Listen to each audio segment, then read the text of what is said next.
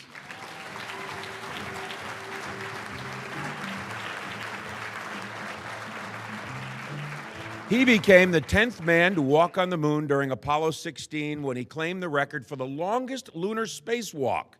During 3 outside excursions over 3 days, he and Commander John Young drove a lunar rover 16 miles and collected 213 pounds of lunar rock and soil.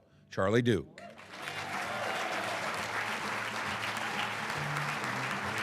He served as pilot for Skylab 3, during which he worked in orbit for 59 days and spent 11 hours on 2 spacewalks outside of the space station.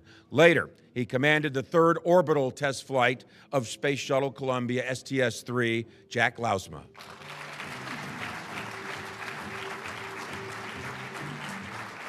He lived in space for 59 days for the Skylab 3 mission aboard the Skylab space station, during which he conducted 3 spacewalks. He later flew aboard STS-9, which carried the first Spacelab scientific research module into orbit. Owen Garriott.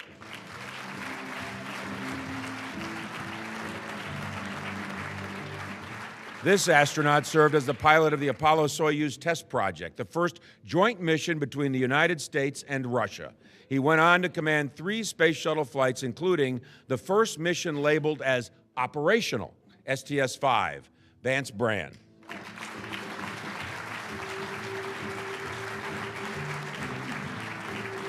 This astronaut piloted Columbia in 1981 on STS-1, the very first space shuttle mission. He went on to command 3 more missions, including STS-7, which conducted the first deployment and retrieval exercise with the Shuttle Pallet satellite. He later served as director of NASA's Kennedy Space Center. Bob Crippen.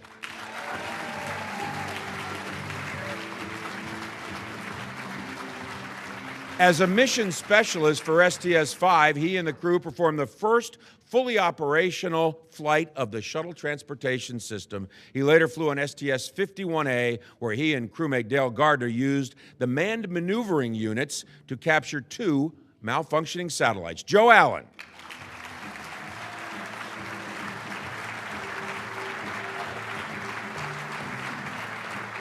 During his 19 years with the astronaut program, he logged more than 386 hours in space and flew on 3 shuttle missions. He served as pilot during the maiden voyage of Shuttle Challenger aboard STS-6, as commander of STS-51D, and as commander of STS-51J, the first flight of Shuttle Atlantis. Bo Bobko.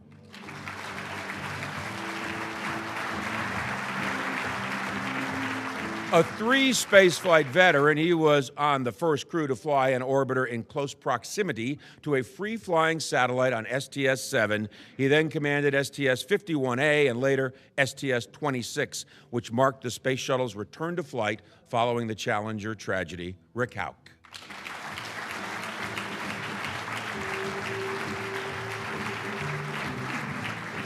A veteran of 4 space shuttle missions, he piloted STS-8, the first mission with a night launch and landing. He spent 261 hours in space during STS-32, the longest shuttle mission to date, and later commanded STS-49, the maiden flight of Space Shuttle Endeavour. Dan Brandenstein.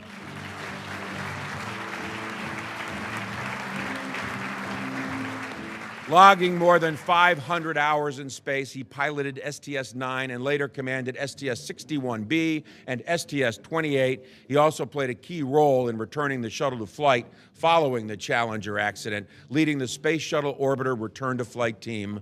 Brewster Shaw.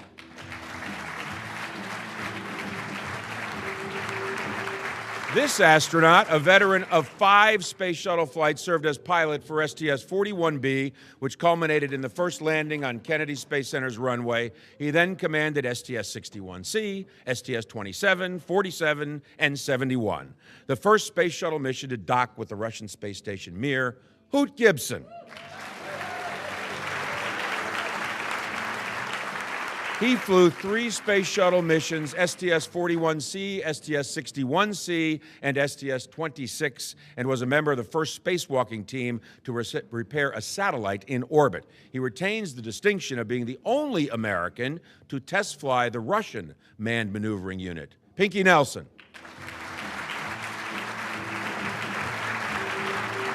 He logged over 770 hours in space over the course of 5 space shuttle missions, including STS-41D, the maiden flight of Discovery. During his 3rd flight, STS-31, he helped deploy the Hubble Space Telescope and assisted in its servicing on his next mission. Steve Hawley.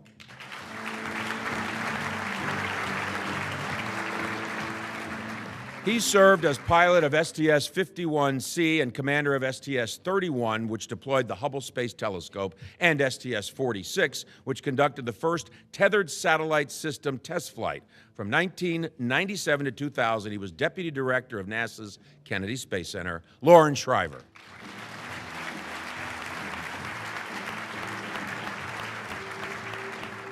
A veteran of 5 space shuttle missions, he became the first astronaut to log 1,000 hours on the space shuttle and made NASA's first shuttle contingency spacewalk. He is currently a professor of aerospace engineering in the Department of Aeronautics and Astronautics at the Massachusetts Institute of Technology. Jeff Hoffman.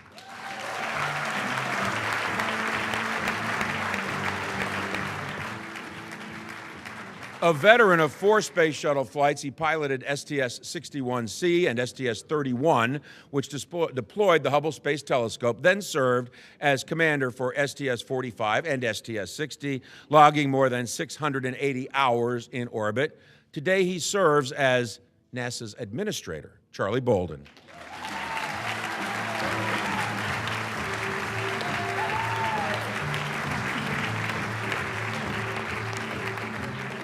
During his 24 years in the astronaut program, this astronaut logged more than 66 days in space on 7 space shuttle missions, a record he shares with fellow astronaut Jerry Ross. A 2012 inductee, he currently serves as CEO of the Ad Astra rocket company, Franklin Chang Diaz.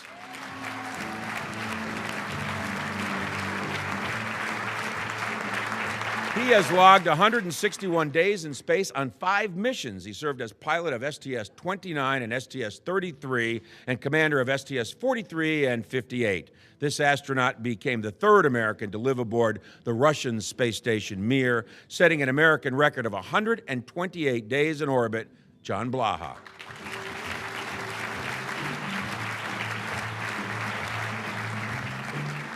She flew 4 space shuttle missions during her 12 years in the astronaut corps, including STS-49, the maiden flight of the Space Shuttle Endeavour. Currently, she serves as the Associate Dean for Graduate Programs in the School of Engineering and Applied Science at the University of Virginia. Kathy Thornton.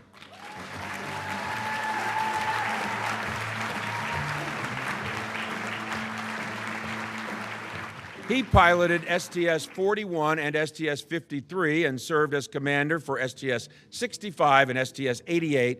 During STS-65, he and his crew set a record for the longest space shuttle mission at that time. He is currently the center director right here at NASA's Kennedy Space Center. Bob Cabana.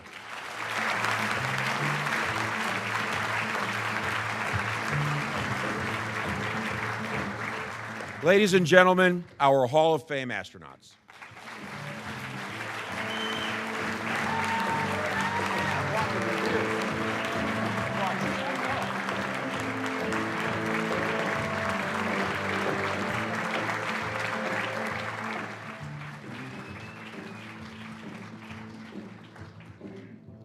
Gordon's not happy. He doesn't like the view. I got to move over a little more. Before we continue, I'd like to mark the passing of 2 Hall of Fame astronauts since our last Astronaut Hall of Fame induction ceremony, Neil Armstrong and Sally Ride. These space legends made remarkable contributions to the exploration of space, and their legacy lives on through their respective educational endeavors. Neil Armstrong and Sally Ride.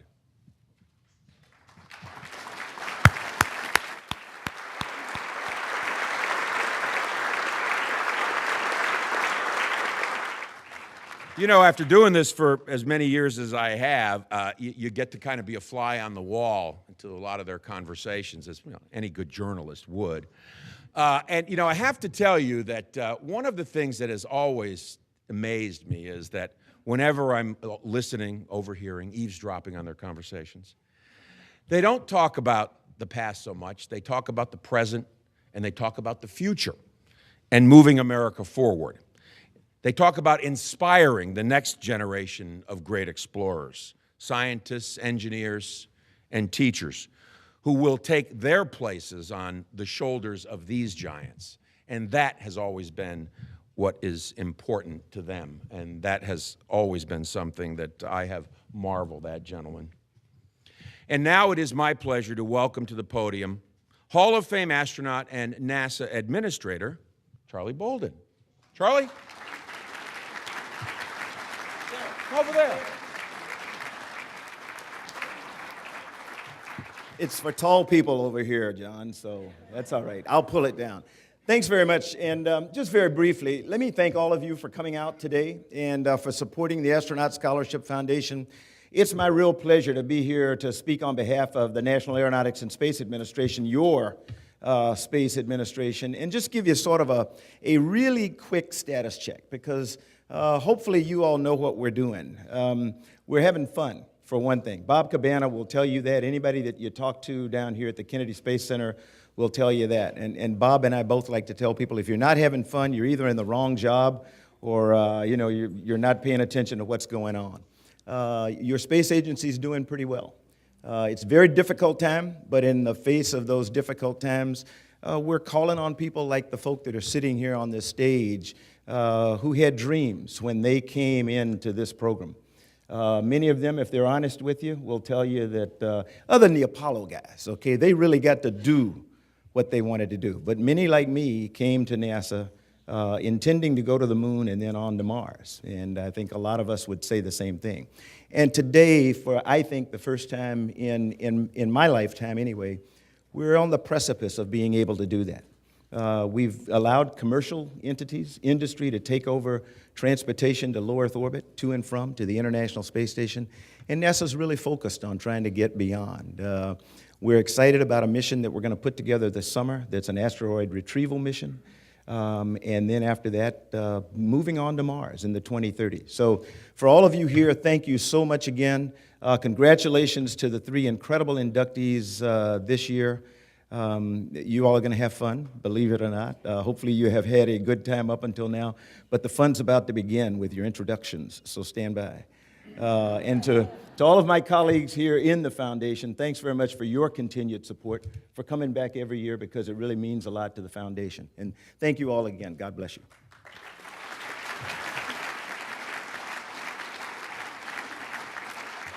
Thank you, Charlie. And now I'd like to welcome to the podium Hall of Fame astronaut and Kennedy Space Center Director, Mr. Robert Cabana.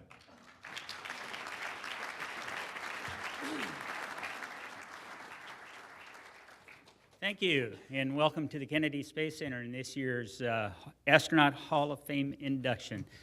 From the entire KSC team, our sincere congratulations to Bonnie, Kurt, and Eileen. Absolutely outstanding. Much has changed here at the Kennedy Space Center since these 3 were flying space shuttles. But one thing that hasn't changed is our desire to excel and explore beyond the bounds of planet Earth. Since the last shuttle mission, we've made tremendous progress towards transforming KSC into a multi-user spaceport of the future. And with our recent budget announcement, we're stepping up to meet the President's challenge to send astronauts to an asteroid by 2025. The Vehicle Assembly Building, Launch Pad 39B, and Launch Control Center are being transformed to support the SLS and Orion MPCV for a flight in 2017. Lockheed Martin is operating a world-class production facility in the Operations and Checkout Building High Bay, where their first Orion multi-purpose crew vehicle is being readied today for a flight next year. This facility once saw Apollo capsules leave on their way to the moon, and now we'll see Orion vehicles as they progress on towards asteroids and eventually on to Mars. Also new since their shuttle days is the Commercial Crew Program, which is working with industry to develop a U.S. crew vehicle to take our astronauts to our International Space Station. SpaceX, Sierra Nevada, and Boeing continue to show great progress in making commercial crew transportation to low Earth orbit a reality. And we continue to meet NASA's science mission challenges with our Launch Services Program, which is sending IRIS to study our nearest star, the Sun, in June, and MAVEN to study the atmosphere of Mars this November.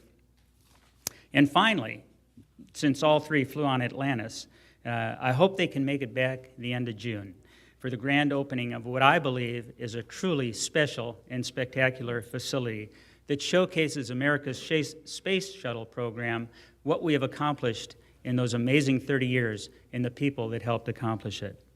Once again, my sincere congratulations to this year's inductees, and thanks to all of you for letting me share a little bit of the enthusiasm, the excitement that this KSC team has about our future. Thank you.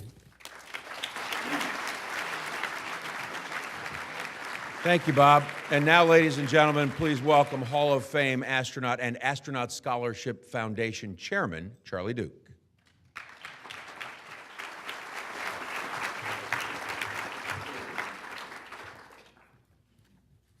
Let me find a script here.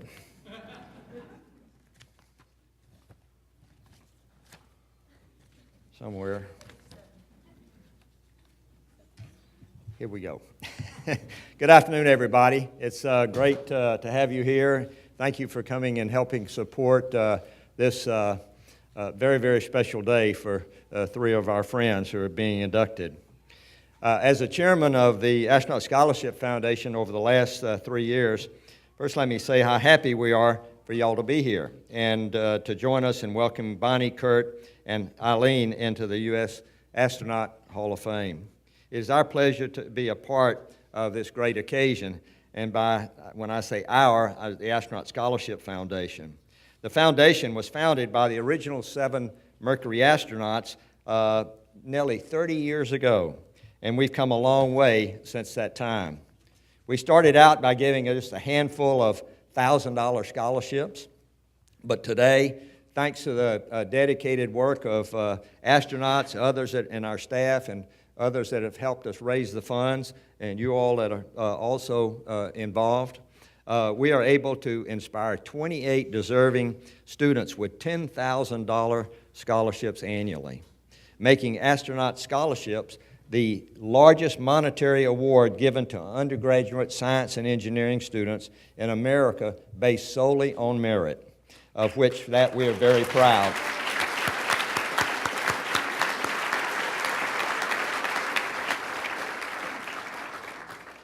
To date, we've awarded over $3.7 million to science and technology students nationwide.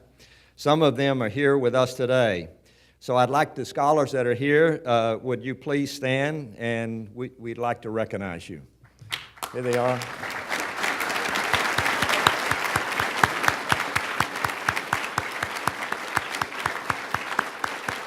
Thank you very much. They did a technical presentation this morning with the research that they're working on, and let me tell you, for this old astronaut, I didn't understand a word, I'll tell you. I mean, it's really up here. So. And no, we picked the right guys and gals to receive these scholarships. Of course, we didn't do it alone. The support we received from all of the astronauts, my friends here on the stage, our friends at NASA, Charlie Bolden and Bob Cabana, as well as Bill Moore with the Kennedy Space Center Visitors Complex. Your help has been really invaluable, and we want to thank you very much for that. And we truly, truly, truly appreciate it. Now it's my pleasure to turn it back over to John to induct this year's class into the Hall of Fame. Welcome to the club, y'all. Thank you. God bless you.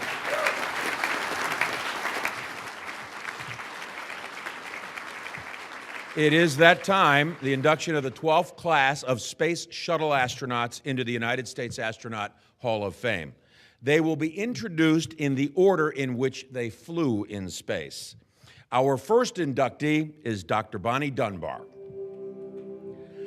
Astronaut Bonnie Dunbar, who holds a doctorate in mechanical biomedical engineering from the University of Houston, is a veteran of 5 space flights. Her first was as mission specialist for STS-61A aboard Space Shuttle Challenger in 1985.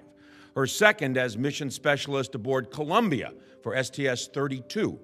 Dr. Dunbar served as payload commander on STS-50 in 1992, during which she helped complete the first dedicated U.S. microgravity laboratory flight. In 1995, Dr. Dunbar again made space history aboard Atlantis on STS-71, the first space shuttle to dock with the Russian space station Mir. On her final mission in 1998, Dr. Dunbar served as payload commander on STS-89, the 8th Shuttle Mir docking mission. During her time with NASA, Dr. Dunbar logged more than 1,200 hours, 53 days in space, and earned NASA's Outstanding Leadership Award, as well as NASA's Exceptional Service Medal twice. She served as Assistant Director to the NASA Johnson Space Center, Deputy Associate Director for Biological Sciences and Applications, and Associate Director, Technology Integration and Risk Management. Dr. Dunbar retired from NASA in 2005 and serves as President and CEO of the Seattle Museum of Flight. Let's take a look at a few highlights from her career.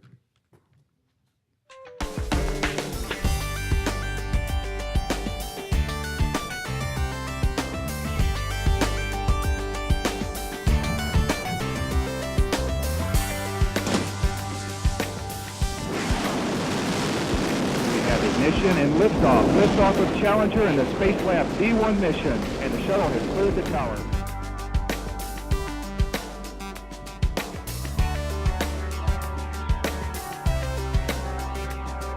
Booster ignition and liftoff of Columbia.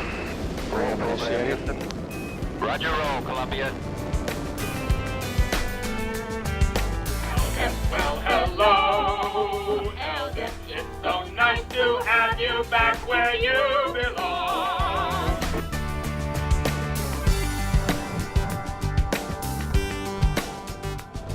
And liftoff of the Space Shuttle Columbia.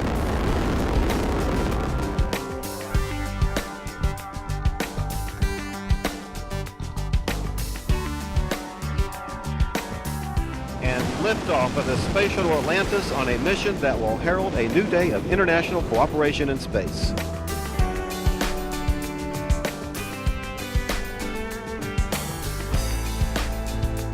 We have booster ignition and liftoff of the Space Shuttle Endeavour, continuing the union of U.S. and Russian space endeavors. Booster Endeavour, roll program.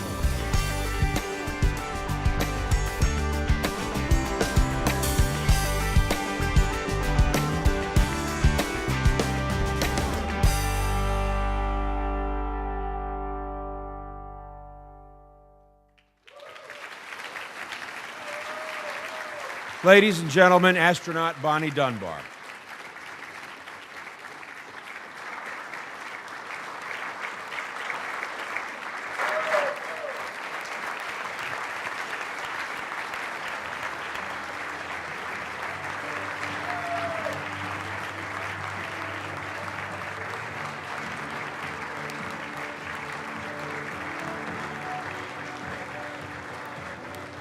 To present Bonnie Dunbar for induction into the United States Astronaut Hall of Fame, please welcome Hall of Fame astronaut Dan Brandenstein.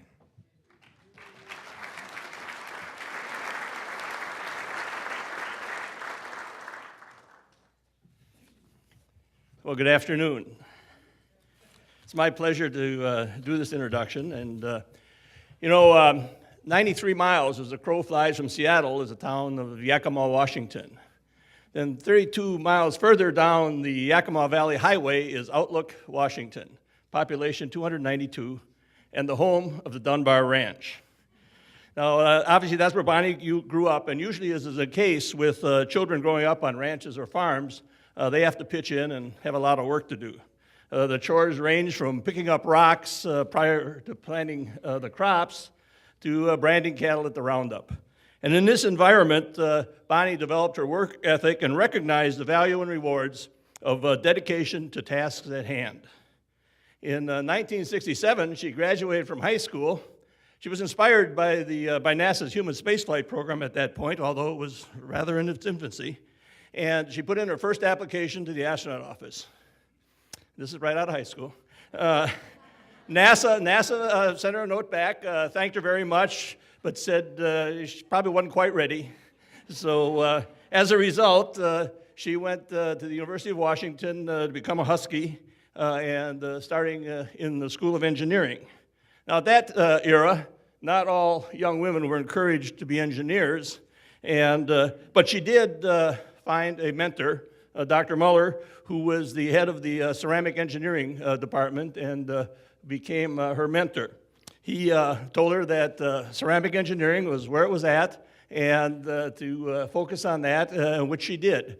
In addition, he put her on his team. He had a research project with NASA developing a ceramic tile for the shuttle program. And she was on that team and got her feet wet, or hands wet, I guess, working on the development of ceramic tile for the shuttle. She graduated both with a master's and a bachelor's in ceramic engineering. A few years later, she took a job at Rockwell International. Once again, with the ceramic engineering background, she was working on developing the equipment and processes to manufacture tiles for the space shuttle. Now, after that, in 1978, she went to NASA, Johnson Space Center, and took a job with the Mission Operations Directorate. The first spacecraft she worked with crashed. Well, not really. Let me explain. She was in the guidance and navigation department or team that was working on the Skylab re-entry program. And it wasn't really a program. It was gravity was taking over and Skylab was coming home. So that's where she got her start at NASA. In 1980, she was elected or selected to the class for the astronaut program. And John covered very well her 5 shuttle missions, but it didn't address one of the really significant, in my mind, jobs she had. She was a backup for Norm Thagard on the first U.S. Soyuz Mirror mission, which meant she spent 13 months in Russia preparing for that mission, and at the end, she didn't get to fly it. But there's a lot of dedication involved in doing that, and she excelled at that. We flew together on STS-32. At that point in time, it was the longest shuttle mission, and as an indication of her dedication to space research, when you have a long mission, the medics kind of get their wringing their hands together. There's a lot of good opportunities here. So one of the things she volunteered for was a study of interocular pressure, eye pressure. So every morning I had this tool, and I jabbed her in the eye. It actually hurt me to do it, and she was at the receiving end of it all. But more importantly, the one that really addresses the above and beyond was she volunteered for muscle biopsies. So that means before we went on the mission, they take a chunk of muscle out of your leg, and then you go on your mission, and when you get back, they go take another chunk of muscle out of your leg to see what's changed in the time you were on orbit. Well, throughout her career, she's dedicated to inspiring the youth to pursue careers in science and technology. She was big into STEM before STEM was in. For those of you who don't know STEM, STEM is the kind of the program that inspires careers in science, S, technology, E, T. Hey, I'm retired. Okay, S is science, T is technology, E is engineering, and M is mathematics. So,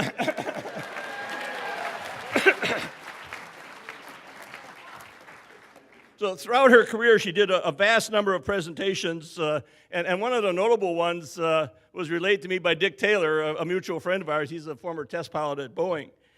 She was called up to Seattle to give a presentation to a bunch of engineering societies, all these old hardcore engineers there, and she was going to talk to them about the space program. Just about the time she was ready to start her presentation, they marched in a troop of campfire girls. So now she's got a pretty diverse audience for her presentation. Well, Dick says she did an outstanding job. She inspired the young girls and at the same time provided meaningful technical content for the veteran engineers that were at that conference. After leaving NASA, she continued her focus on youth education and inspiration as president and CEO of the Seattle's Museum of Flight. There she instituted numerous interactive programs for the youth to inspire them, and also expanded the educational displays at the museum. Just recently, she's continued her dedication to STEM by selecting the position as the lead at the University of Houston, in Houston, to develop the University of Houston STEM Center and to teach in the College of Engineering.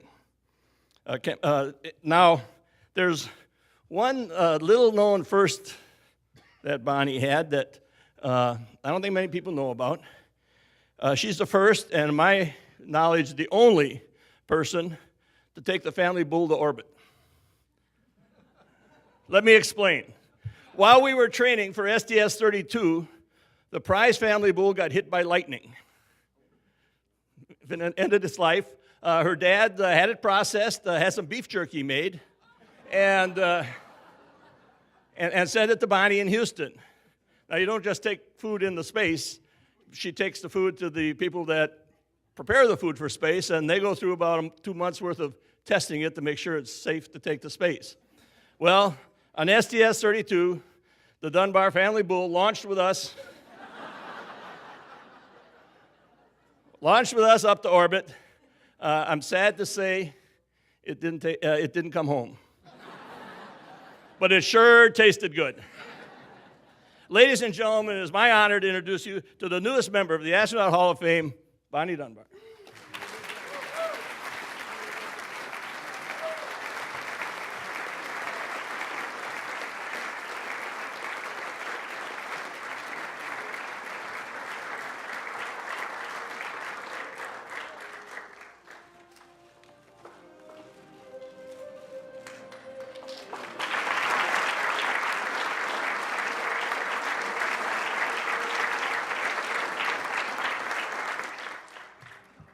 Well, thank you very much, and thank you, Dan, for not telling all the stories. I'm very humbled. This is an opportunity to thank my personal heroes growing up, and the Astronaut Scholarship Foundation, and the honor of being part of this group. I did send that letter to NASA. I was about 8 or 9 when I was inspired by space, and by my parents, by the way, who homesteaded that ranch in 1948. We didn't have much, but we certainly had great open skies at night, and I would go and look at the stars and look at the Milky Way, which you could see. I remind a lot the young people in this audience to go do that. And I remember very clearly, and I guess I'm old enough to talk about this, is that I had what I considered an out-of-body experience. I was looking at the stars one night, and it was a very clear, crisp night. I think it was October. And it was like they were kind of sucking me out. And I almost, I got physically weak. And I said, this is what I've got to do for the rest of my life. This is what my passion is, and I will do whatever it takes to make it happen. And so I was in a very small school, about 22 in my class for the first 8 grades, and great teachers, passionate teachers. And it was my 8th grade teacher that I confided with when he asked me what I wanted to do when I grew up, because I had to go now into a bigger city of 2,600, I think, for high school, I remember. And I told him I wanted to build spaceships and fly in them, because I'd been watching Flash Gordon, which was also now on our TV. And he said, well, you'll need algebra. And I said, what's that? And he said, trust me. And I did. And I took the math and the science and physics, and it was my physics teacher who pointed me to engineering. But it was my parents who taught me about hard work, perseverance, vision, the quest for knowledge and education, even if it wasn't formal. My mother is out there, Ethel Dunbar. Come on. She won't stand.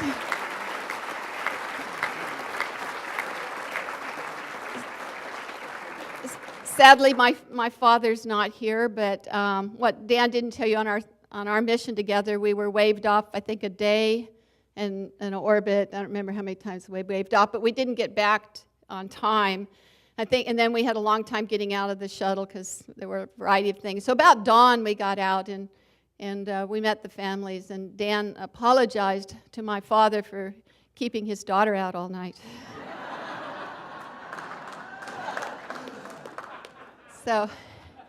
So you never get anywhere without a lot of help and mentors. And I had my family, I had teachers, I had Professor Muller along the way. And it is really all about where we're going as a society. I was very fortunate to be born in this great nation, and I know that. My grandparents immigrated to this nation because of its greatness, and it's enabled me to have a wonderful first-class education and now the opportunity to give back. And part of that giving back is to ensure that we keep our vision forward, that we continue to explore, and we invest in these young people through the Scholarship Foundation and younger, because I want to live long enough to, as Flash Gordon did, to see someone walk on Mars. Thank you very much.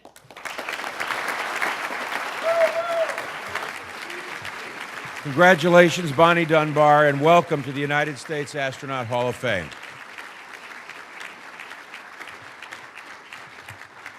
Our next inductee today is Kurt Brown. Astronaut Kurt Brown is a retired U.S. Air Force colonel and a veteran of 6 space flights, during which he logged more than 1,380 hours. That's 57 days in space. Brown first served as pilot for STS-47 aboard Space Shuttle Endeavour in 1992. He next served as pilot for STS-66 in 1994 aboard Atlantis in 1996. On STS-77, his third time as pilot, Brown assisted the crew aboard Space Shuttle Endeavour as it performed a record number of rendezvous sequences, including the deployment and retrieval of the Spartan satellite. Brown's 4th spaceflight was as STS-85 commander aboard Discovery in 1997. Brown was commander of Discovery again for STS-95 in 1998. That, you all remember, was the historic mission that marked Senator John Glenn's triumphant return to space. A year later, Brown completed his 3rd run as commander aboard Space Shuttle Discovery on STS-103. The focus of which was the installation of new instruments and upgraded systems on the Hubble Space Telescope. During his time at NASA, Brown served as the Astronaut Office Lead of Shuttle Operations and Deputy of the Flight Crew Operations Directorate. Let's take a look at some video highlights from his career.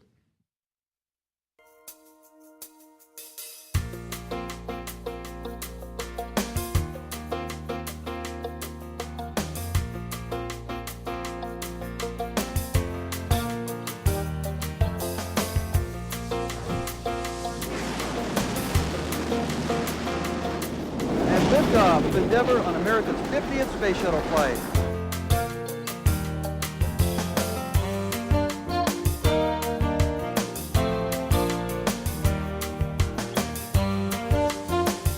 Liftoff of Atlantis on a mission to study planet Earth. Hey, Scott's awesome. He's done a good job.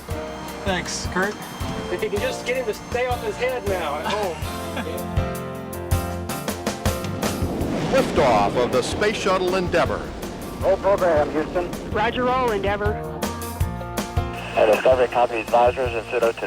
And liftoff of Discovery on a mission to study planet Earth.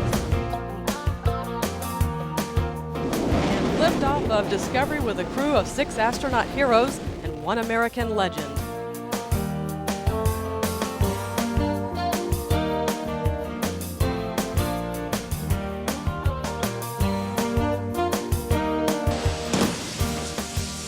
And liftoff of the Space Shuttle Discovery.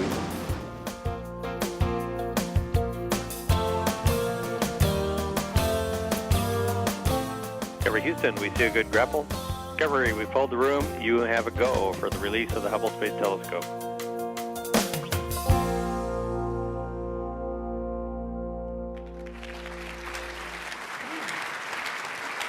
Ladies and gentlemen, astronaut Kurt Brown.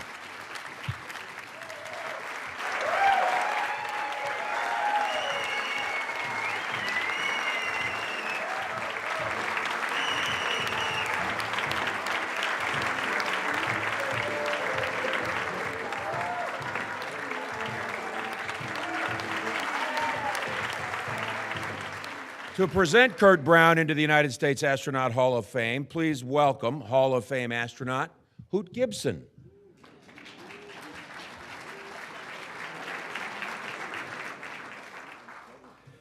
Well, in case you couldn't tell, Kurt Brown has about the largest cheering section here. There are 38 people from, I think, Elizabethtown, North Carolina, that are here to cheer Kurt on. So congratulations, Kurt, and welcome to all of you. Kurt joined the Astronaut Corps with the 1987 class, having graduated from the Air Force Academy in Electrical Engineering, which everybody abbreviates as EE. And Kurt's the one that pointed out to me that EE are the two letters in the word geek. I can't help it. It's Kurt that told me about that. Well, I have known Kurt for a long, long time, and I sure have a whole lot of Kurt Brown stories. Last night, Kurt reminded me, paybacks are hell. And he has a whole lot on me, so as a result, I don't have hardly any stories at all to tell about Kurt.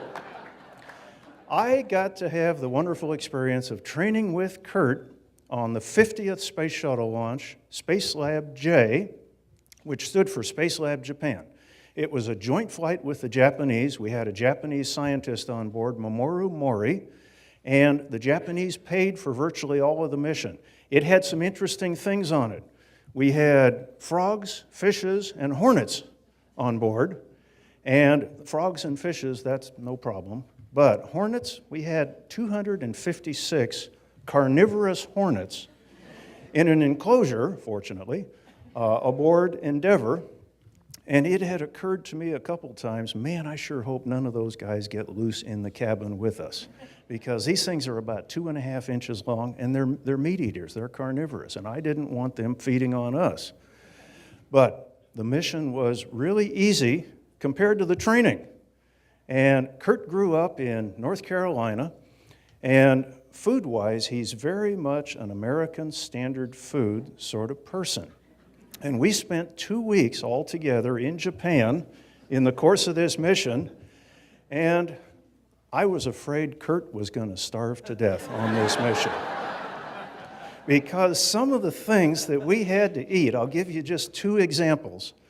One morning for breakfast, with chopsticks of course, I'm eating a bowl of noodles. And they had some kind of spicy sauce on them, and they were really good. And then I took a closer look, and I noticed that these noodles had eyes. And I asked Mamoru, I said, Mamoru, what is this? And he said, oh, those are baby eels. And I have one more example. We were at Heavy Industries in Kobe, Japan, having lunch. And I got to thinking, well, we're having beef for lunch. I wonder if this is Kobe beef. So once again, I asked Mamoru, is this Kobe beef? Well, Mamoru asked the waiter, and the waiter told him, and Mamoru came back to me, and he said, yes, this is Kobe beef. And I'm thinking, wow, that's really neat. And he said, it's tongue. And at that point, at least one member of the crew, Jan Davis, stopped eating lunch. That was about the end of it. Well, Kurt and I have had this funny thing that we've done to each other for a great many years. Anytime when we were training, if I flew a half-decent landing in the simulator, Kurt wouldn't say, hey, that was a nice landing, Hoot. It was always nominal, Hoot. Everything was nominal. Well, on my final space flight, Kurt was the capsule communicator, the Capcom. And so he was the one that I was talking to during launch. Well, right after solid rocket motor separation, the call that the Capcom makes is, Atlantis, Houston, first stage performance nominal. And so I had the opportunity to reply and say, copy nominal, Kurt, for all the world to hear. Well, after we left NASA, I couldn't get rid of him. I got started in racing unlimited air racers at Reno in 1998 and worked on making this airplane faster and building up the horsepower in the engine and going faster and faster. Finally was doing pretty darn well racing this airplane called Riff Raff, which my wife says is most appropriate. And then Kurt shows up. After doing this for 6 years, Kurt shows up in this extremely fast P-51 Mustang named Voodoo and just blew my doors off. So I got to race in the jet class a little bit, figuring, okay, I can get away from him there in the jet class. Well, guess what he does? He shows up in a real fast jet and blew my doors off in the jet class as well. I can't get rid of him. Well, you know what? Finally, this last September, I think Kurt finally felt sorry for me, and he let me win. He came in 4th place in the Unlimited Gold Final, and I got 2nd place. So I'm pretty sure he pulled his throttle back a little bit and let me win. So speaking of winning, today we are here to celebrate a really great triumphant win for Kurt Brown. So on behalf of the Astronaut Scholarship Foundation, Kurt, congratulations and welcome to the Astronaut Hall of Fame.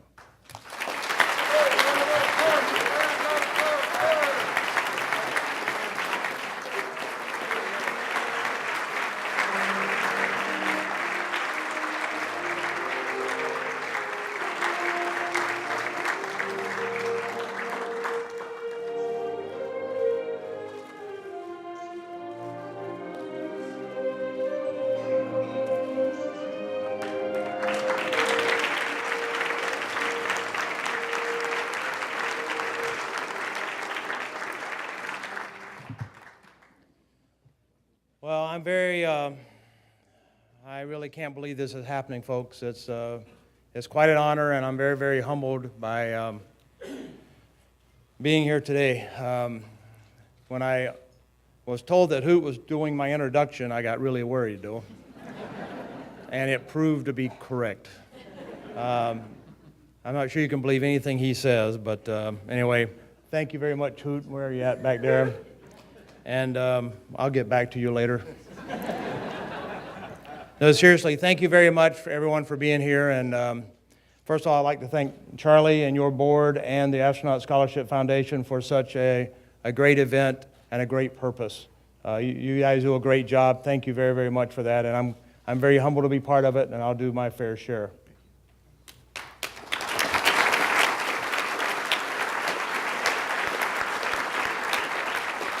I'm looking for Bob Seek. He has to be out there somewhere. There's Bob. And Mr. Leinbach.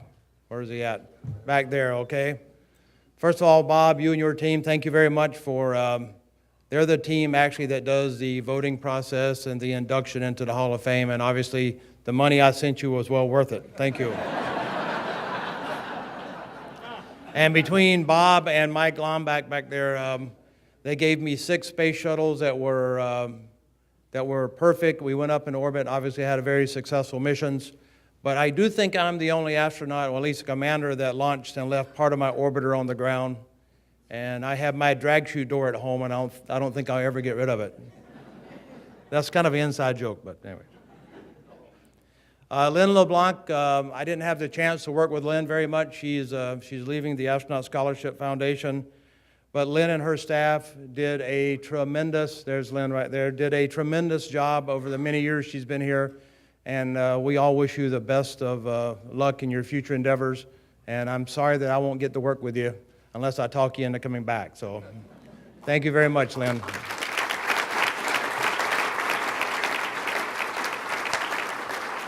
Where's Ross at? Pinza. Oh, there he is back there. Okay. I'm at the airport. Ross works for the Scholarship Foundation as a volunteer. And so Ross, I'm at the airport. Ross picks us up at the airport. He shakes my hand and like breaks it off, okay? So then I knew he was probably either military or law enforcement. Unfortunately, Hoot, for you, it was law enforcement. But he did a great job, got us at a hotel, but I have one suggestion. I wanted you to show up in your squad car so we could do the lights and the sirens and stuff, and to hell with those toll booths, you know, we could go right through there. But anyway, we had a lot of fun.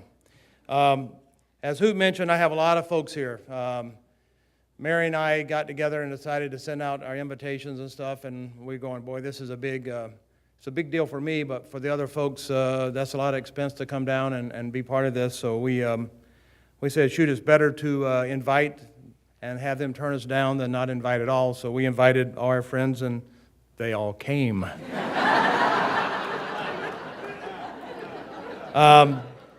I want my son Greg's here, and my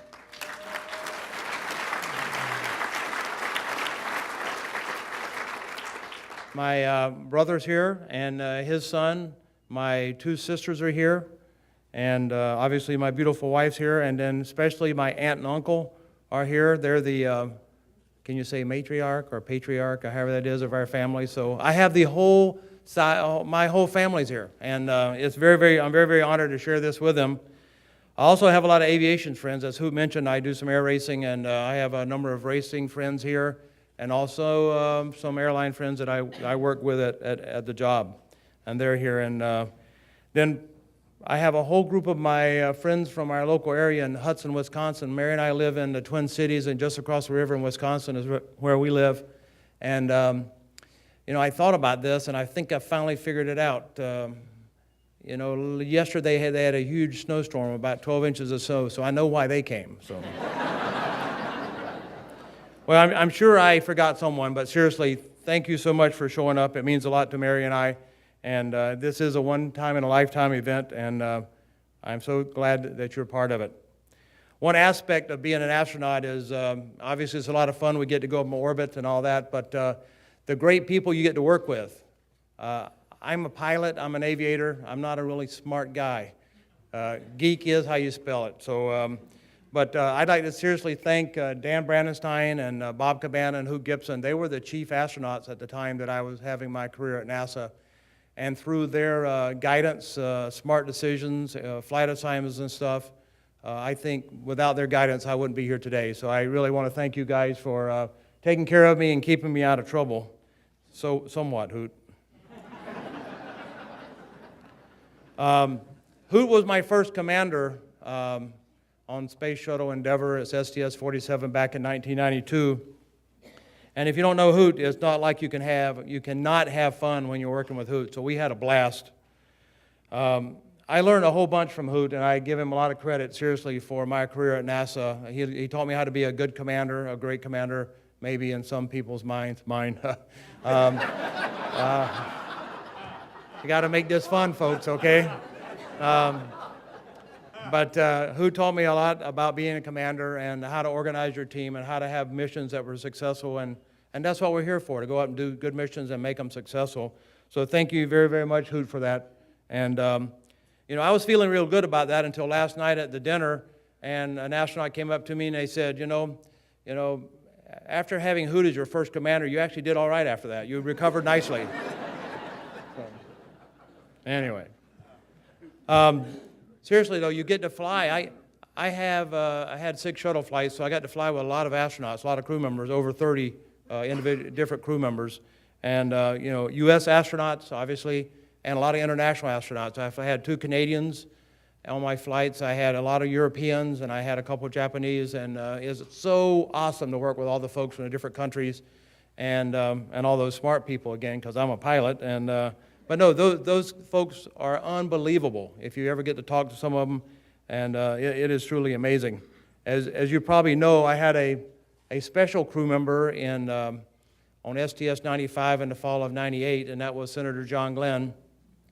And I wish he could have been here today. That would have been a lot to me, and I know he was trying. But I feel sorry picking on him now since he's not here. He can't defend himself, but I'm going to do it anyway. But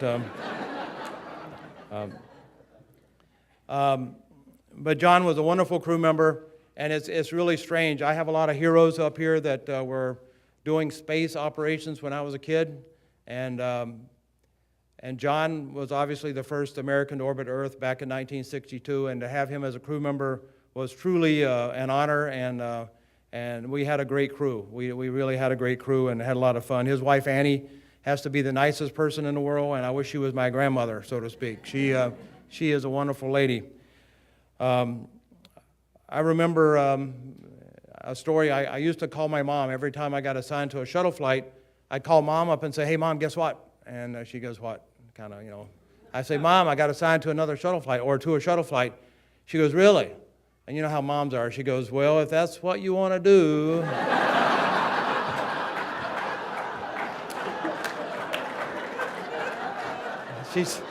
she says, if that's what you want to do, I support you 100%, you know. And so I got that, and when I got assigned to my second flight, I called her up, and she goes, oh, if that's what you want to do. My third flight, the same, and my fourth flight, the same. And then on my fifth flight, I called up Mom, and I said, Mom, I got some great news. Guess what? I got assigned to another shuttle flight. She goes, really? She says, are you on the flight with John Glenn? And I go, and seriously, after about 10 minutes, I finally broke in on the conversation, and because she was so excited about John flying, and I go, Mom, I called you to let you know that I was flying, okay? But John was a good crew member. I have to tell the story again. He's not here, but if it's in his book, has anyone read his book? Walt, they're just like that, just like your book. Where's Walt at? Just like your book, Walt. Anyway. But seriously, lunch morning, as you all probably know, we get up in the morning, eat breakfast, put on our suit, we get in the Astrovan, and we head out to the pad. Well, John was 77 years old when we flew in 1998, so we try to come up with something trying to break the tension, because lunch morning can be pretty stressful. So we came up with these launch pass or launch boarding passes, okay, and we printed all of them out. Well, we had two rookies on that crew. John, which I consider rookie, because if you hadn't flown in a quarter of a century, you're probably a rookie. And then Pedro Duque. Pedro was the first Spaniard to fly in space. He's like the John Glenn of Spain, and a wonderful crew member. But we made up these launch boarding passes, and we stuck them in our little pocket up here on our sleeve, but we did not give Pedro or John one.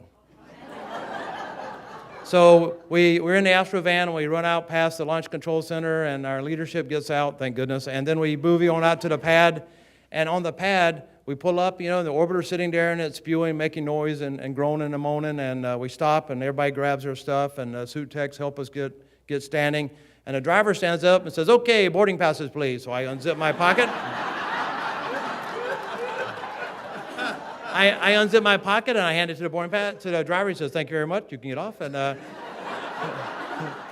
Steve Lindsay opens up his, and hands it, and he goes, thank you very much. He gets off. Scott Perezinski does that. Steve Robinson does that. And we're all looking at John and Pedro, and they're unzipping their pocket.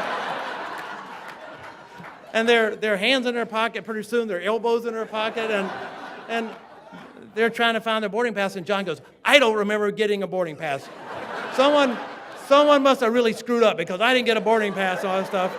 And it got out of hand pretty quick, and I said, okay, and we're going to let you go without a boarding pass. But that obviously broke the tension a little bit, and so it was one of those moments I'll never forget. But as far back as I can remember as a kid, I wanted to fly. Don't ask me why. My mom and dad didn't fly. None of my family flew. The airport in town had a grass runway with no airplanes and no hangars. But for some reason, I wanted to fly. Seriously, that was my dream in life, was to fly. And like a lot of astronauts nowadays and in the past, I came from a very small town in North Carolina, southeastern North Carolina. My family owned a hardware store, and I worked in a hardware store all my life up until going off to college. Learned a lot, but it was never really my passion. It was flying was my passion, and so I saved up my money, and I started flying at that little airport finally when they got an airplane. So, but it reminds me of another Hoot story, okay? And we're over in Japan, as Hoot mentioned. We went over and did a lot of training in Japan on the first flight, and we visited the American school in Japan. And we're down in front, kind of like this here, and all the students are out there, and they're asking questions. And this young student raised a hand, and I said, yes. And they go, did you always want to be an astronaut? And I said, well, I have to be honest, I didn't always want to be an astronaut. And I got kind of excited, you know, kind of like I'm doing now. And I kind of misspoke. I said, I just wanted to fly really bad, you know. And then Hoot jumped right in and says, let me confirm it, he flies really, really badly. You remember that? Anyway, I'm glad I recovered from all that. To all the astronaut, seriously now, to all the astronaut scholarship scholars, the past, the present scholars that are here, the future scholars that may be here, and all the young folks in the audience. On a serious note here, dreams are very, very important. Dreams are what made this country great. Dreams are what made NASA such a great institution and so successful. And dreams continue to make this nation very, very great. Our dreams determine who we are. Our dreams determine what we do in life. Never think or never believe that your dreams will not come true. My dream was to fly. My dream came true. May all of your dreams come true. Thank you.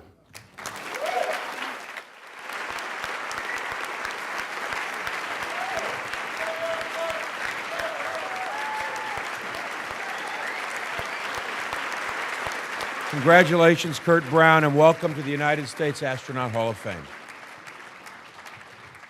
Our third inductee today is Eileen Collins.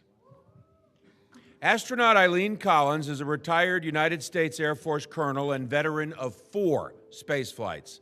Collins first made history in 1995 when she took the controls of Discovery on STS-63 and became the first woman space shuttle pilot. After a second space flight aboard Atlantis on STS-84, Collins again made history, this time as commander of Columbia on STS-93. During this mission, she and her crew deployed the Chandra X-ray Observatory, a telescope that enabled scientists to study the phenomenon such as exploding stars, quasars, and black holes. Collins served as commander again in 2005 on the historic return to flight mission, during which STS-114's crew docked Space Shuttle Discovery at the International Space Station to test and evaluate new procedures for flight safety, shuttle inspection, and repair techniques. Before her retirement from NASA in 2006, Collins logged more than 870 hours, around 35 days in space. Since then, she has worked with CNN as a space shuttle analyst and served as an aerospace industry consultant and an advisor to the National Space Biomedical Research Institute. Let's take a look at some video highlights from her career.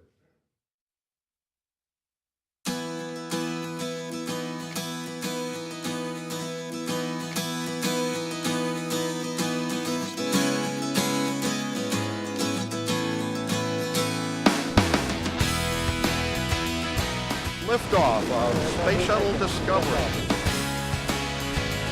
I want to say that deer is very beautiful, and it was very shiny, and we are very happy to meet you in the sky.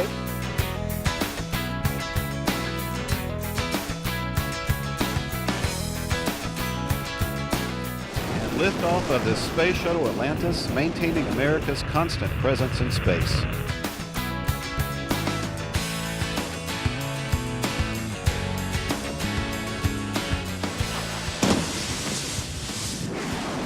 Liftoff of Columbia, reaching new heights for women in X-ray astronomy. You're getting a little bit better view of Chandra out in front of the IUS there, and I will tell you there is nothing as beautiful as Chandra sailing off on its way to work.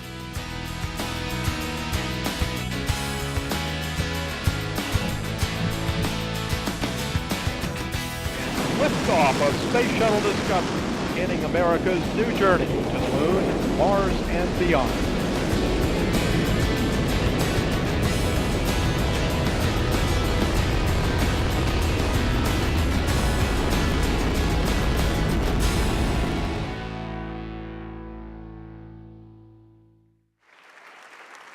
Ladies and gentlemen, astronaut Eileen Collins.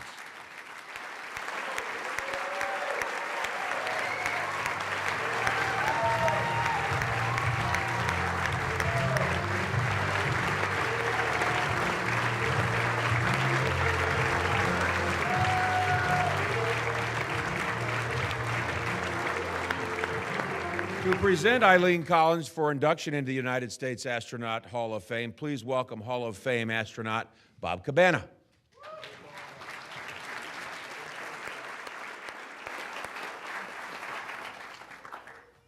Well, I'm sure you'll agree with me that our final inductee into the Hall this year comes as no surprise to anyone.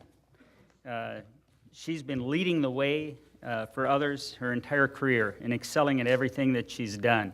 The first female shuttle pilot, the first female shuttle commander. She's absolutely amazing. As a young girl from Elmira in upstate New York, Eileen used to watch the airplanes take off and land, and she had a dream of flying. And with hard work and determination, that dream led to a degree from Syracuse University in 1978 and a commission in the United States Air Force, where she was one of 4 women to attend pilot training that year. After earning her wings as a pilot, she spent 3 years as an instructor in the T-38 Advanced Jet Trainer at Vance Air Force Base. She then transitioned to C-141s, the Starlifter, at Travis Air Force Base in California, where she was a commander and also an instructor pilot. Following her operational tour in 141, she spent 3 years at the United States Air Force Academy as an assistant professor of mathematics. And then she was the second female to be admitted at the coveted Air Force Test Pilot School at Edwards Air Force Base in California, graduating in Class 89B. It was while she was at Edwards that she was selected to be an astronaut candidate in NASA's 13th astronaut class in 1990. Now, as the 13th selection, that class had their class patch with a black cat on it because they thought it was really cool, you know, lucky 13. But in the astronaut office, they soon became known as the hairballs. And I don't know the whole background on it, but somehow, after becoming a hairball, Eileen quickly picked up the call sign Mom. And I'm told that was for the comfort and care that she provided that what was sometimes a very rowdy group. Now, I first got to know Eileen after her selection. We shared an office together. And I got to admit, Eileen might have a few good stories on me, but I couldn't come up with one story on her. Who can say anything bad about Mom? What I remember about Eileen is she was one of the nicest, most diligent, studious, organized, by the book, hardworking, did I say nicest? Dedicated astronauts I've ever known. As chief of the astronaut office, I had the privilege of seeing Eileen off on her first flight, piloting Discovery on STS-63, the first shuttle to rendezvous with the Mir space station. And then in May of 1997, sent her back to Mir again, this time as the pilot of Atlantis on STS-84, where they actually docked with Mir and transferred over 4 tons of critical cargo to the Russian outpost. In July of 1999, Colonel Collins entered the history books once again, this time as the first female commander of a U.S. spacecraft, commanding Columbia on STS-93, where her crew deployed the Chandra X-ray telescope. Now, Chandra is NASA's flagship X-ray telescope, holding a key place in our great observatories. And I'm sure if you corner Dr. Stevie Hawley here afterwards, he'd love to tell you about all the quasars, stars exploding in space, and black holes that it looked for. And I know, having him on her crew, Eileen certainly had her hands full. But Dr. Stevie does take credit for shortening her commander flow on her second flight, because on he was her MS-2, and on her second flight, her MS-2 was Steve Robinson. And so Steve takes credit for making it easier for her, because on her second flight, all she had to turn around and do was say, "Shut up, Steve." She'd already learned that from her first flight. In July of 2005, Eileen was called to lead the way once again as the commander of Discovery on another critical space mission, America's return to flight following the Columbia accident. It was an extremely challenging flight with the eyes of the nation upon it, but Eileen was up to the task. Her crew brought much-needed supplies to the International Space Station and also tested, demonstrated, and evaluated new procedures for flight safety and shuttle inspection and repair, techniques that enabled us to complete the International Space Station and safely fly out the remaining shuttle missions. Altogether, Eileen has accumulated over 872 hours in space, making history at every turn. She's been presented with awards, personal decorations, and honorary degrees too numerous to mention, but you wouldn't know it talking to her.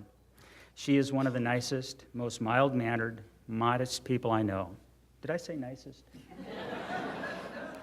She always puts others before herself and gives the team credit for her accomplishments. And as accomplished as she is, one of her greatest joys is her family, Pat, Bridget, and Luke in the audience, and it's really great to see you guys again. Her nickname, Mom, says a lot about Eileen. She's always thinking about others, not herself. But she's also extremely technically excellent with a passion for NASA and human spaceflight, continuing to serve after her retirement as a member of the NASA Advisory Committee Space Operations Panel. Fellow Hall of Fame astronaut Jim Weatherby, her first commander, graded her as the top spokesperson for NASA, and I agree. She is an outstanding role model for young women with her quiet, effective contributions to missions of national importance and her persistence in reaching her goals and leading the way for other young women to follow. Her interview with Oprah Winfrey should be mandatory viewing for anyone wanting to convey self-assurance without egotism, an appreciation of opportunities with a total understanding of the attendant responsibilities that come with them. Her astronaut classmate and my pilot on my first command, Jim Halsell, remarked that the astronaut class of 1990 will always be associated with the first female NASA pilot astronaut. Eileen carried that title with poise, ability, and the finest example of servant leadership. Eileen, thank you so much for the opportunity to introduce you today. It really means a lot to me. I can think of no one more deserving to be a member of the Astronaut Hall of Fame. So, ladies and gentlemen, it's with great pleasure that I present to you an American hero, someone who has served her country well and continues to do so as a role model for young women everywhere. A veteran of 4 shuttle missions on 3 different shuttles, the first female shuttle pilot, first female shuttle commander, Colonel Eileen Collins.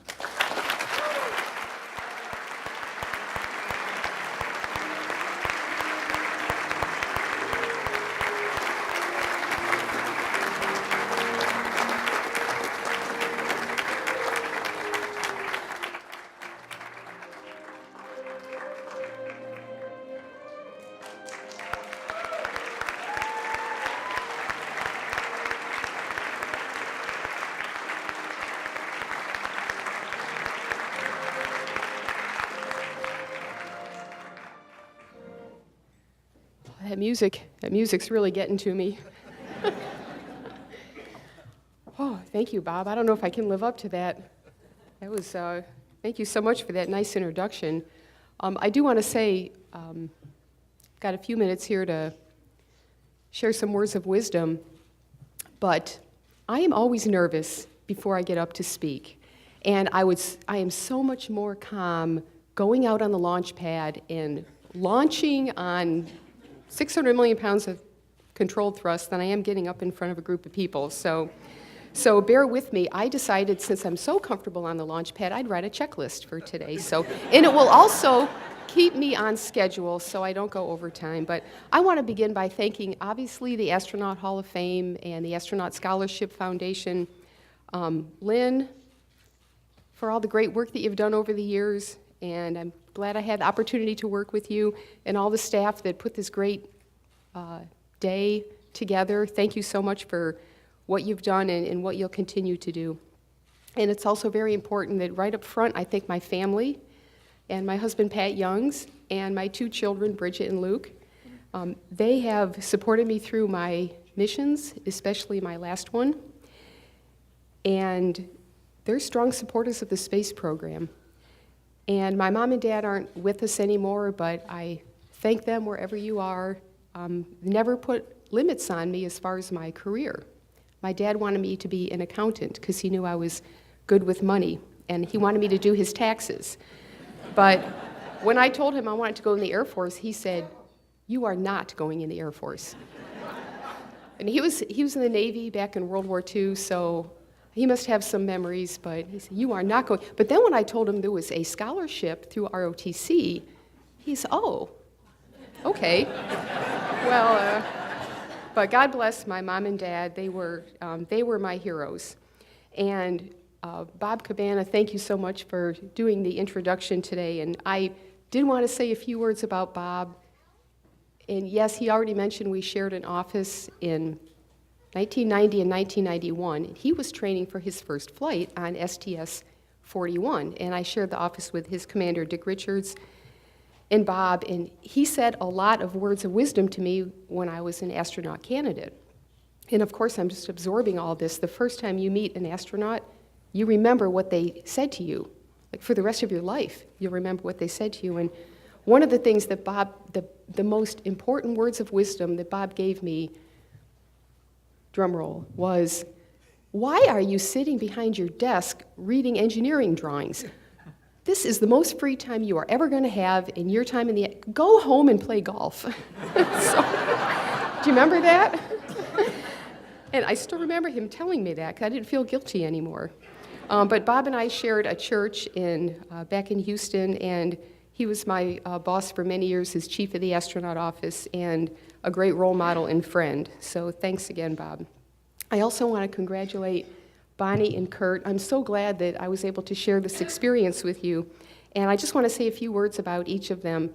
I met Bonnie, actually, you were the first woman astronaut that I met outside of the interview. And it was probably, in fact, it was my first or second day after I was accepted into the astronaut office. And Bonnie welcomed me. I remember where I was standing in Building 4 North. I remember the door I was at. And I remember the things that Bonnie said to me. She was so welcoming to me, sharing advice. And again, as really all the other women mission specialists, they were my role models. And Bonnie, you and the other women have made my job as the first woman pilot so much easier. I mean, I just fit right in the culture because they had done such a good job leading up to that point. Women were very well accepted in the astronaut office. Also, I worked with Bonnie on STS-50. I was a member of the closeout crew, and I strapped her in on that mission before the launch. And I observed that she always set very high standards, and always it was so important to her to achieve excellence in everything she has done. So congratulations, Bonnie. I'm so happy that you were inducted, and I had the opportunity to spend this time with you. For Kurt, I could actually talk for like 20 minutes about the things that I've done with Kurt because we worked together in so many different jobs. We were basically from the time as an astronaut candidate, I was in the class right after him, up until he retired. But my first memory of Kurt was when we were taking this Myers-Briggs personality test. So y'all know what that is? There's like... So I'm not going to say what we are, but I will tell you, we are the same personality type. We're exactly the same personality, and we were told that this is the personality type of military test pilots. So I knew right from the start, so Kurt and I have a lot in common. And then Kurt trained me as a Capcom. And being a Capcom is the astronaut that works in mission control, talks to the crew as they launch, for the pilots as you launch and as you re-enter. It is a very demanding job. It requires very top knowledge in shuttle systems, shuttle operations, abort procedures. You need to be a quick thinker, and Kurt was one of the best. And he trained me, and I'm glad I needed to be trained by one of the best, and I thank him for the time that he spent with me doing that. We also had some fun, and Kurt has a great sense of humor. He's a great practical joker. So I'm going to tell you about one practical joke that he played on me, or at least I thought. So there's this thing that we do called dance off the tank. And do you remember that? It's on aborts. You have to come back, you're kind of low in the atmosphere, so when you separate from the tank, you have to be very careful that you don't hit the tank after you separate. So you have to do this maneuver. And actually it applies after main engine cutoff on nominal launches when you have to pitch around and get a picture of the external tank. So there's some tricky piloting techniques that are needed after main engine cutoff. And it involves like pushing in on the THC, which is the thrust hand controller, a couple seconds up, a couple seconds down, like one. There were like 7 different steps, and you had to memorize it because you didn't have time to read the checklist. So I got in the sim one day in the left seat, And sometimes you'll see a little Post-it note there, because not every pilot could memorize it all. And you kind of laugh at oh, who needed that Post-it note? You mean you couldn't memorize the procedure? Well, I get in there one day, and there was 2 Post-it notes. And the one on the top of the THC had an arrow pointing up, and it said up. Remember this? And then there was a Post-it note on the bottom with the arrow pointing down, and it said down. So, and I called the instructor, and I said, okay, who put these Post-it notes up here to, playing a joke on me? And they go, oh, that was Kurt Brown. And I said, oh, there he goes, playing more jokes on me, trying to make me feel stupid. And they go, no, that wasn't for you. That was for Bob Cabana. So, trying to help Bob. Do you remember that, Kurt? That was, he probably doesn't. He has played so many jokes on people that I'm sure he doesn't even remember that one. That was but really, it was good, clean fun. And, Kurt had very, very high standards. So a lot of the mission specialists, the young mission specialists, were afraid to fly with him because he was so demanding. And one time, Stan Love came up to me and told me that he was walking out to fly with Kurt, and Kurt looked him right in the eye and said, you can't fly with me until you recite the boldface for engine fire in flight, word for word. So Kurt was very demanding, and he made sure that those mission specialists stayed up to speed and that they were ready to support him, the new guys, the ASCANs that were new in the program. So Kurt and Bonnie, I mean, both of you set very high standards and excellence in everything you did, and I'm so glad that I was able to work with you and get to know you and be here today with you. I do want to say a couple of more serious things that I think are very important that we always need to remember. We always need to remember the Challenger crews and the Columbia crews, and it's hard for us to remember that. I mean, it's hard for us to lose our friends, to lose an orbiter. We know they gave their lives in the name of space exploration. And in their memory, we need to remember the lessons learned from those accidents. And sometimes it's hard for us to go back and remember those. But now that we're done flying the shuttle and we're moving on to new programs, those lessons still apply. So I think it's important that we remember their crews and that remember how we can stay humble, be good listeners, always think creatively in everything that we do in our day-to-day thinking, as well as the innovation that we're always tasked to do at NASA, and to remember to stay humble thinkers and to respect the hardware. Atlantis is going on display here at the Kennedy Space Center. I think it's just going to be so, I would say, inspirational to the people that come here to see Atlantis. And I hope that you spread the word and get your friends to come down and visit. It will remind us of the great successes of the shuttle program, beginning with the test flights, the satellite deploys and retrievals, the Space Lab, the Space Hab missions, the Hubble missions, the Mir program. We established a very good relationship with our former Cold War enemies in the Mir program, and also with our international partners. We built the space station, serviced it. We learned what to do right in the design of a spacecraft and operations, and we learned what we did wrong and what we, as we press forward, improve that into better designs as we build the next generation. And also the number of people that flew on the shuttle. The more people that fly, the more word we can get out on the space program and why it's important to all of us on this planet. So why am I here today? It's really all about opportunities, the opportunity that I had in the military and the opportunity that was presented to me to become an astronaut. We live in such a great country with such great opportunities. A person can go from living in poverty here in this country and go on to any aspiration, be a CEO of a company, be a pilot, an astronaut, be the president of the United States. And other countries don't always offer that opportunity, and sometimes I think we take it for granted here. We can choose to go to college. We can choose the degree that we want in college. I like to talk to young people about STEM. And we've heard about that earlier today.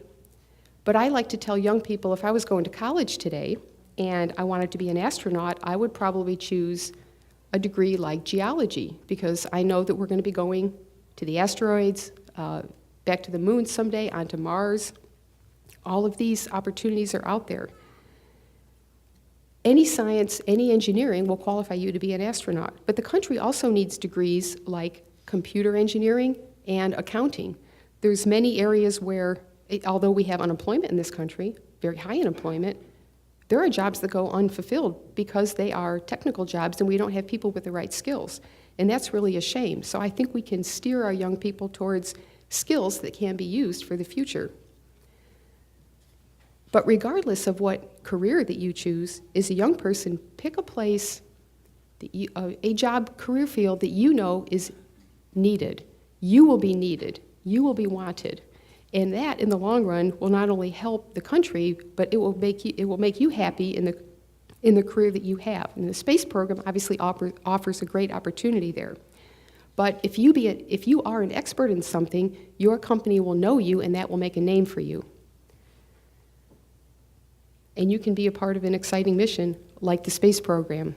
And as Charlie Bolden had mentioned, going back to the asteroids and going on to Mars someday is very inspirational to our young people. And it is such a great feeling to stand there and watch a rocket launch and know that you were part of making that mission happen. So what am I thankful for? Faith, family, health, opportunity, mission, curiosity, exploration, and passion. God bless you all.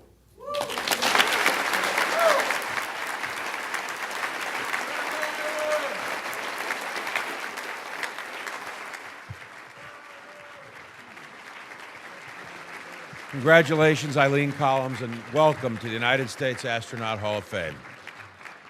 The 2013 inductees were selected by a committee of current Hall of Fame astronauts, former NASA officials, historians, and journalists.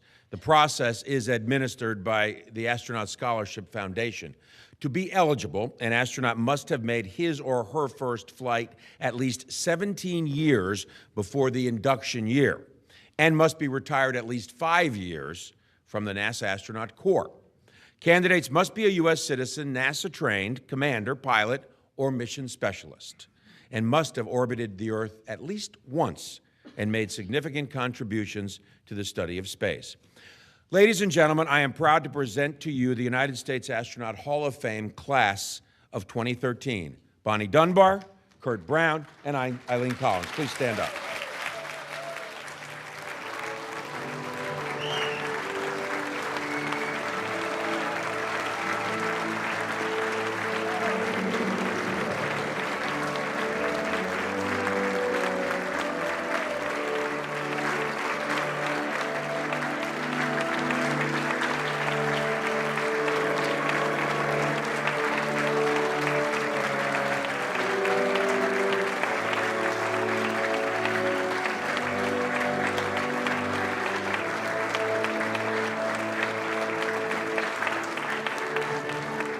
My pleasure to be with you today on behalf of the Kennedy Space Center Visitor Complex and the Astronaut Scholarship Foundation. Thank you for joining us for this historic ceremony. And as they're taking these pictures, remind you that we hope you'll all come back when Shuttle Atlantis is unveiled. It's going to be a spectacular, spectacular sight.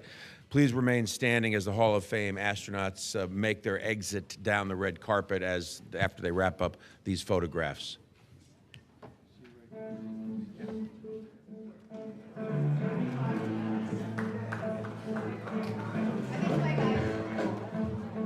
Kurt Brown will have the boarding passes at the door for everybody.